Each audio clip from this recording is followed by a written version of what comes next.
This is Toledo Symphony Lab, a behind-the-scenes look at the world of classical music from WGTE Public Media and your Toledo Symphony. I'm Brad Cresswell. Joining me today are the Toledo Symphony's president and CEO, Zach Vassar, principal second violin and artistic administrator Merwin Sue, and the TSO's marketing director, Felicia Canny. We also have a very special guest in the studio with us, and that is Janet Amid, who is an astrological counselor. You may know her from her many appearances on KISS FM. And now, Janet, where did you say that you're also on? 93.5. 93.5 on Tuesday morning, well. 7:45 Yes. a.m. As they say, another network. Yes, with Lynn Cliff. Yes. Yeah. Yes. So you've come in to help kind of shed some light on this whole astrological aspect of the planets by Gustav Holst. Mm-hmm. The concert is February 2nd and 3rd. That's at the Paris Style, 8 o'clock p.m. The Planets, paired with the music of Richard Strauss, also Spake Zarathustra. If you don't know the title, just think of the music from 2001: A Space Odyssey.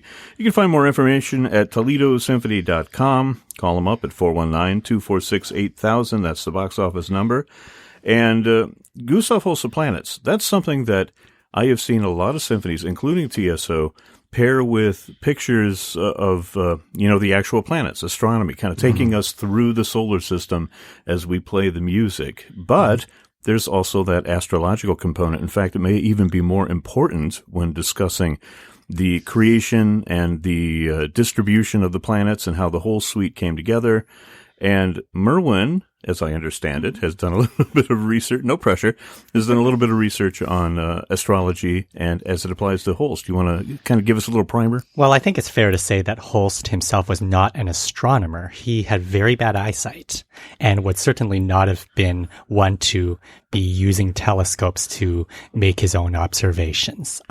However, there was a lot of things that were kind of coming into Holst's life concurrently, and it's hard to say what came first and what came second.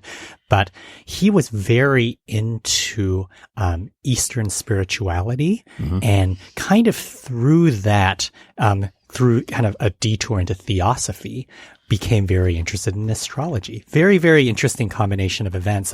He met Clifford Bax, who is the brother of the composer Arnold Bax, and kind of became very, very interested in a lot of Indian sacred texts, to the point where he actually learned Sanskrit himself, and did translations of these sacred texts for his own operas. And he also set choruses. Absolutely, yes. In English, I might add. English translation. Now, Clifford Bax was an astrologer, right? Yes, and that was something that became very interesting to Holst, not just in terms of kind of creating charts for his friends. So that was something that he did really all throughout his life. But he became kind of interested in how astrology and theosophy tie together, this sense that there is kind of this divine wisdom that underlies the world great religions. But also there's this kind of root in the East. He felt that theosophists like Elena Blavatsky felt that there were these existing Mahatmas who lived in Nepal or Tibet and were kind of fonts of wisdom. And they actually had a very kind of specific view about what each planet kind of communicated in terms of how it affected the human psyche. So when Holst created the planets, I think there was this combination of astrology and theosophy that created this very interesting ascension from Mars through to Neptune. That's a very theosophical sort of ascension. I've heard it characterized also as sort of his idea of the progression of life and maybe his life. So it was a little autobiographical, So he had a bit of a rocky start. So starting, of course, with Mars.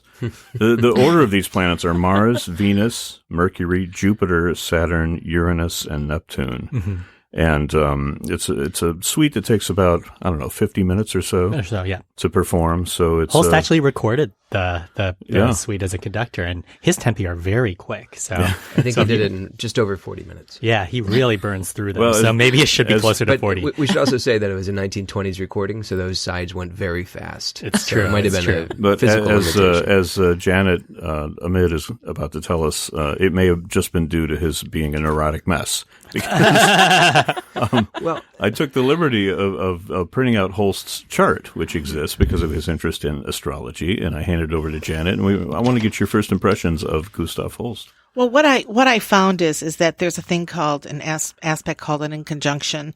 His sun sign is in Virgo, so he's at a late degree, mandate degree Virgo sun sign, which is 28, 29, which basically means he's right on the edge of going into the next sign. Anytime someone's at a 29 degree aspect, and they're moving into the next sign, they have 1 foot here, 1 foot here. So he's always in conflict with himself, and that OCD aspect kicks in, especially with Virgo, because it's a very methodical, analytical sign ruled by Mercury. And it's interesting because his moon, which rules his emotions, his feelings, his heart, the core of who he is, the essence, is in the sign of Aquarius, but it's at 114 degrees-ish. So that basically means that there's what we call an inconjunction, although it's out of degree, because sometimes when you look at astrology, you look at 20 or 0 to 29 degrees, and his moon sign and his sun sign were very far in terms of the degree aspects. But when you look at Aquarius, it's like, and then Virgo, you put them together, it's like taking Bernie Sanders and putting a tutu on him. You have this. Thanks for putting that image in my head. I'm just saying. Sorry, it's like you have this conservative aspect to the person, which is the Virgo sun, and then you have this moon in Aquarius, which is this unpredictable, erratic sort of personality. So you can tell that at many points in his life, he tried to be more of a conservative, trying to keep himself straight and narrow, but it's almost like he had this sort of like bipolar thing going on. And his relationship with his mother, I mean, really, it was hugely difficult. I mean, he had some major issues with his mother. He went through that his whole life, and he questioned his purpose. He was, interestingly enough, he was always on this quest to find himself. So he's seeking out knowledge all the time. He has all these Virgo aspects, Libra aspects, and then you combine them with Aquarius. The Libra and Aquarius go well together, but the Virgo and the Aquarius do not go well together. No. That's what made him so unique. That's what made him an explorer. And that's what made him so, much on this higher path of theosophy and everything else, because he stepped out of the box, and yet he would step back in the box, at different intervals in his life, because he had this sort of neurotic thing. I should be normal. And yet at the same time, he had wanted to explore. So I found him to be very interesting. And on top of the whole aspect, I think this is his time of birth. He has an Aquarius ascendant. So when you look at an Aquarius ascendant with planets in the 12th house is isolation. People that have planets in the 12th, his moon is there. That's isolation. That says, I don't want anybody in my business and in my space. But then his sun sign, his Mars and his Uranus fall into his 7th, which means here I am, look at me. But then at the same time, he's back over here going, but I'm OCD, I'm neurotic as can be, I want to isolate and hibernate, don't get into my business. But then he's back out here in the public. So he's really he's a neurotic mess. Well, this is somebody who... but a genius. This is somebody who, because of his fame, would constantly get interviews and autograph requests, and he would hand out cards. I don't give out autographs. I didn't know that. I don't do interviews. He was a neat freak. Yeah. He just could not actually do this. And I think it's interesting you speak of these sorts of, you actually use the term conservative and not, there is this very political aspect to the planets, because one of the great themes of the planets has become known as a British patriotic hymn. I vow to thee my country. Yeah. Holst was a socialist. Yeah. And I believe that. That was not anything. I mean, he felt like he both had to. He enlisted for the British war effort, but he did want to contribute, but this is not how he would have wanted his music to be remembered. Yeah. This is World War I. Two different aspects to his personality. You're absolutely correct. And you can see that in his chart. And what's interesting, he was obsessive about money, but he wasn't materialistic. Does that make sense? He liked to. He was obsessive. I'm the same way. Wait, no, I think I'm the opposite. And he was also. I don't know if I should say this, but I'll say it. He was odd about issues of intimacy. So I wondered about him with children, whether he had kids or not. Because when I looked at this, I said, "Man, this guy was, a little bit secretive about things he did. He was a little bit." Isolated in that area too. He did not reveal himself. There were things about this man that were very different. In this day and age would be more accepted, but in that day and age it was not. So he had a lot of issues there, but he was very highly intelligent. His Venus, which rules his relationships, is in his 9th house in Scorpio, which is indicative of somebody who's, very theoretical, philosophical, questioning their purpose, all of those things. He would have been a good writer, musician, as we indicated. And, but boy, his relationship house, really not great. I mean, I'm definitely not letting you do my chart. At least not You're out going to here. find out all my secrets. Did he have siblings? Because he had power I'll have to struggles. check He into did that. have a daughter, Imogen.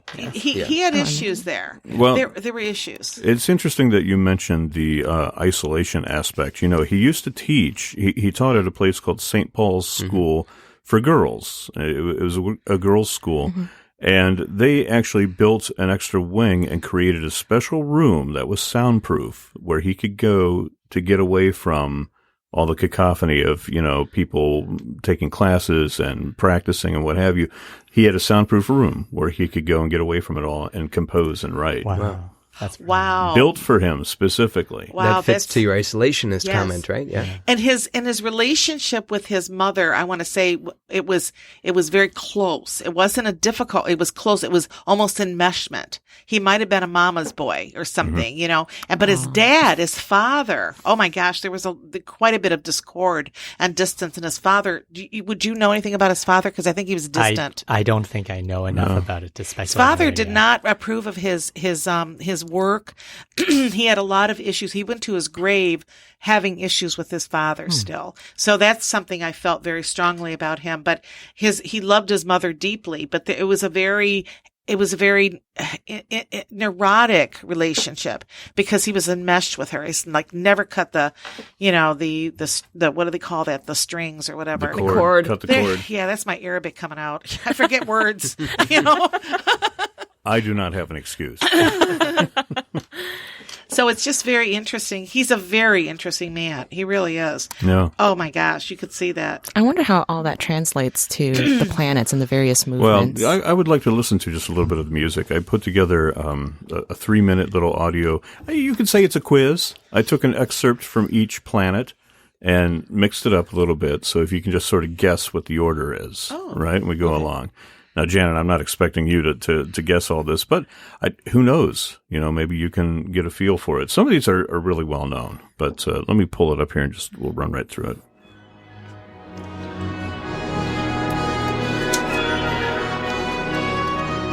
Actually, this is I Vow to Thee, My is it. Country. Yeah. But Yeah, you can just say it. yeah. That's Jupiter. That's That the is end of Jupiter. Jupiter. The bringer of, Jollity. yeah. I think because joviality would have been a tautology. I think it would have probably just been joviality. Joviality. Yeah, or yeah. Let's see if you Because can from recognize Jove. this one. We're just kind of This playing. is the Saturn. That's Saturn, yeah. Saturn. Old age. Drop the needle here. Huh. This is my favorite one. And Holst is Holst. Wow, that's hard to say on radio. Just like Holst. joviality. Yeah. It's pretty. Welcome to my world. Yeah. So Saturn, the bringer of old age. Let's see what's next. I would say Venus.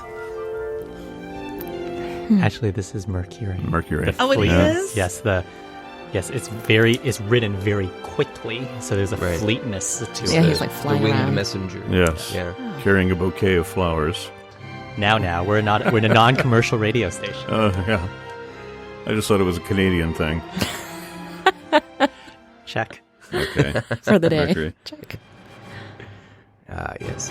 That's Uranus. Mars. That's This Mars. is Mars. not the explosion of the Death Star. This is It feels like Uranus or Mars. This is Yeah, it's Mars. the bringer. Holst Bringer at of his, war, right? This is Holst at his greatest moment of impersonating John Williams. right. See, guitarist, he right? was a seer too. He could see into the future. Now this one a little tricky here. Neptune. It is Neptune. It is. The mystic. Nice. I want to say that chances are very slim that Janet actually knows this music by heart. So Well, I love very classical music, but I don't know. I'm not as familiar with Like it as drop you the guys. needle. It's I love Yeah. it. I listen to it. It's very relaxing. this music actually fades out at the end. It's the Yeah. first time that you had music fading out. I want to talk some more about that. Yeah. But that's very Neptunian, though, too. Yes. Now, this would be your Venus, no? Yeah. This is Venus. Yeah. The bringer of peace. Yeah. It sounds very peaceful. Not peace in a political way, but peace in a tranquil way. Yeah. Certainly not peace in a violinistic way. This is a very hard key to play in. So if you've been keeping track, the the strings last are one will scored be easy. very high in this. This I is noticed. really tricky Yeah. to play. Just one more. Well, Venus rules relationships. So this would be your Uranus, right? I would say Uranus. Yeah. Yeah. Yeah. We finished our quiz with Uranus. Just had to put it out there. Are we in fourth grade? No reaction. I'm over here making hand signals at you, Brad. Hey. This is the one moment we needed a kazoo. We didn't have it. Yeah. No, Soundboard. Where's the soundboard? Yes. So that's good. So you've had. Oh no. You brought your kazoo. That's in my pocket. My daughter has it in my pocket because... Were you a Boy Scout? Always be prepared. Always be prepared for the daughter who wants to play the kazoo in the car. Oh, Aw. Yeah. Yeah. okay. Good. One So- thing we missed actually was Holst inserts himself. We talked about whether this was an autobiographical piece in some sense. He inserts himself in the Uranus movement. That's it.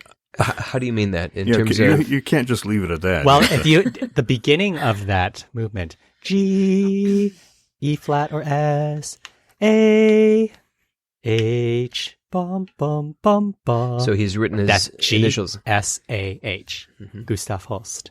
So, yeah, literally, you mean. Literally, He's yeah. written himself in. Exactly. So he very much saw himself in that kind of magician role. Interesting. In this. Pulling the strings. Yeah. Yeah. So I want to ask about the order. I think we touched on it a minute ago.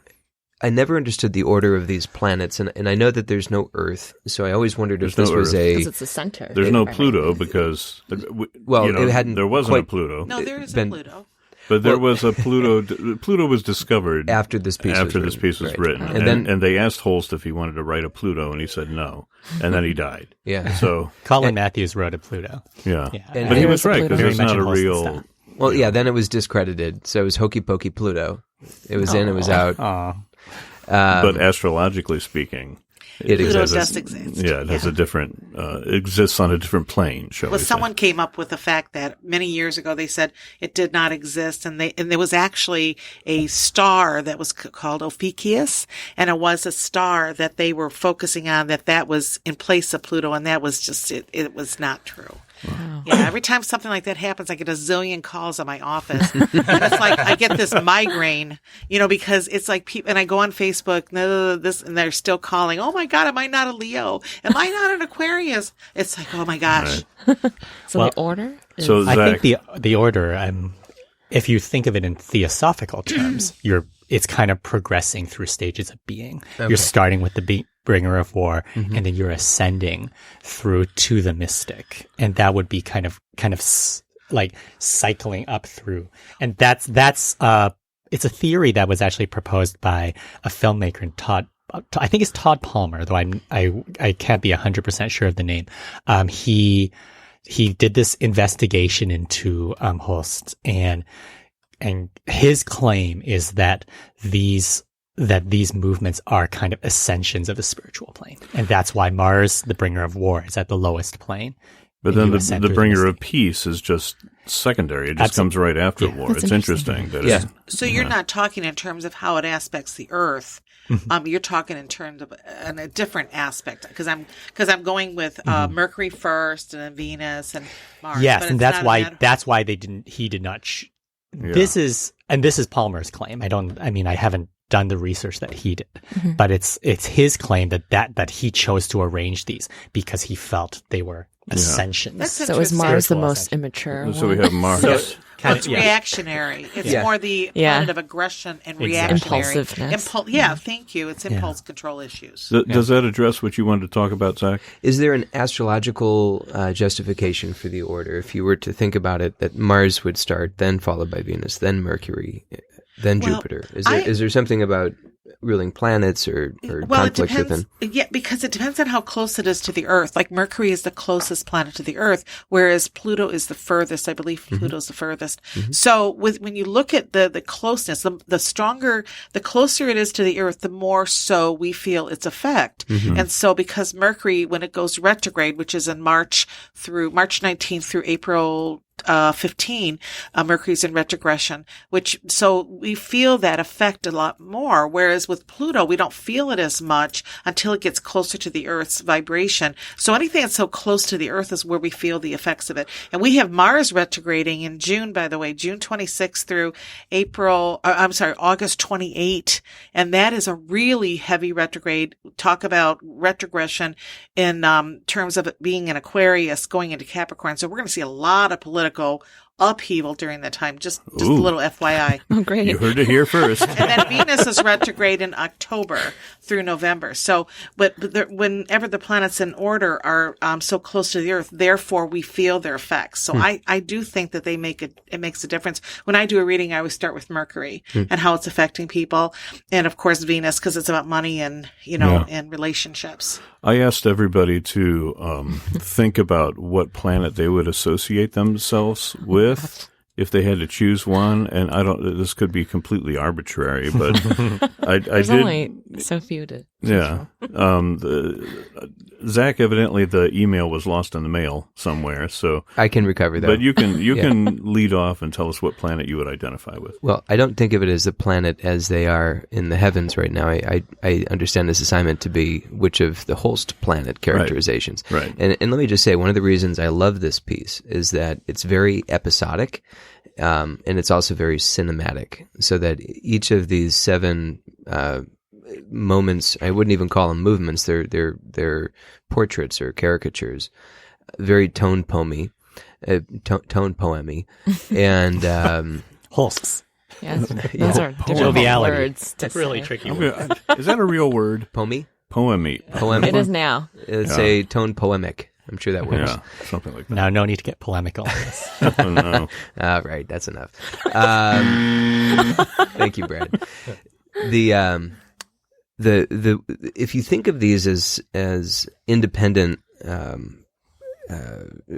works, Mars is famous for standing on its own. Jupiter is famous for standing on its own. Jupiter is kind of the centerpiece of it all. You have three planets ascending into Jupiter and then 3 planets coming out of Jupiter.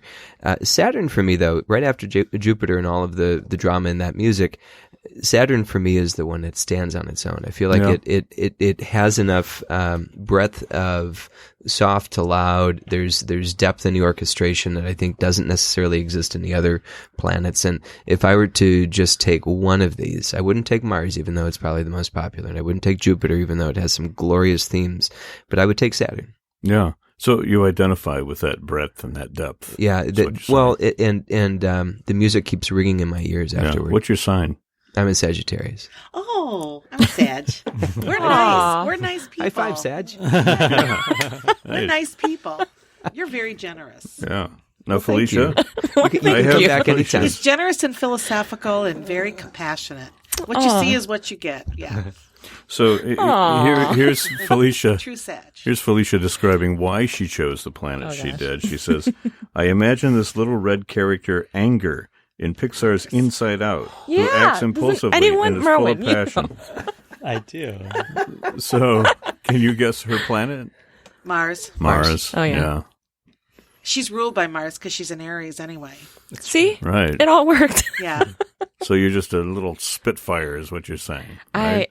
People or you're have just told angry. me that. You're angry all the time. People have not angry all the time. I hope. I think people just see me as I've been impulsive, and I've recognized that in certain points in my life. But you're loyal too, which is not a Mars characteristics. You're loyal because you must have some Taurus in your chart.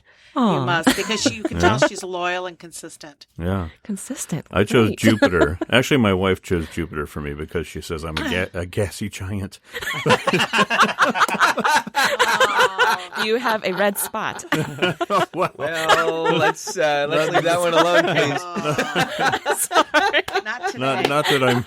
Not that I'm able to see myself, but maybe. That was.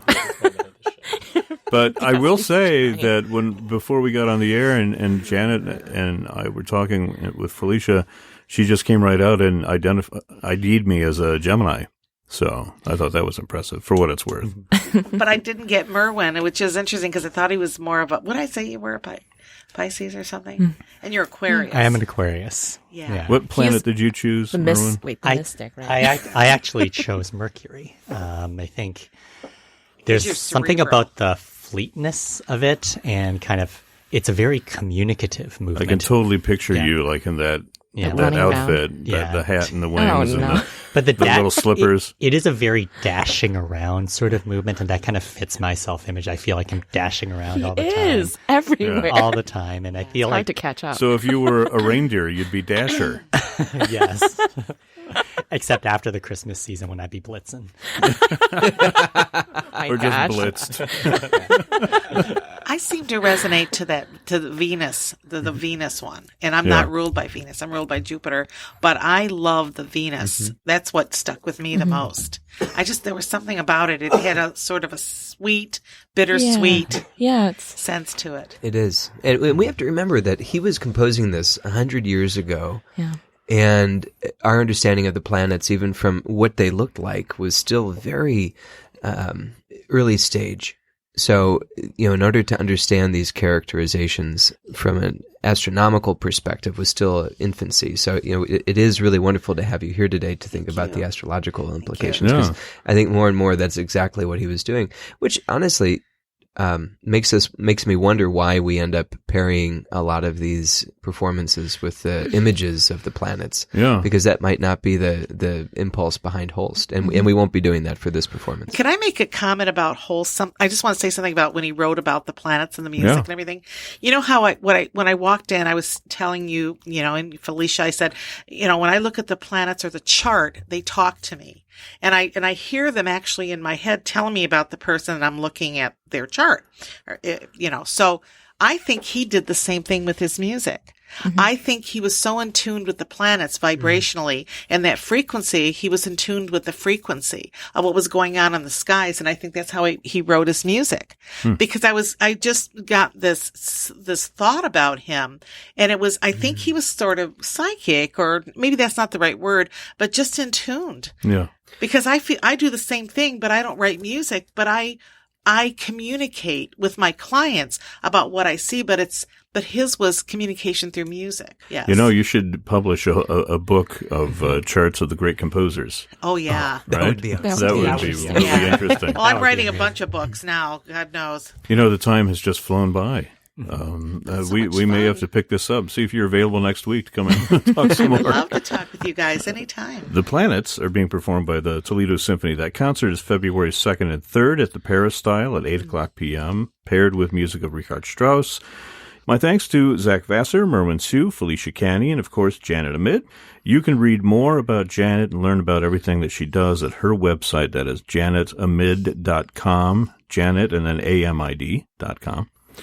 Toledo Symphony Lab is generously underwritten by a gift from the estate of Barbara Garwood and is a production of WGTE Public Media in collaboration with our sponsor, the Toledo Symphony. You can download episodes of this program as a podcast by going to our website, that's at WGTE.org, or subscribing on Apple Podcasts. I'm Brad Cresswell, and you've been listening to Toledo Symphony Lab here on FM 91.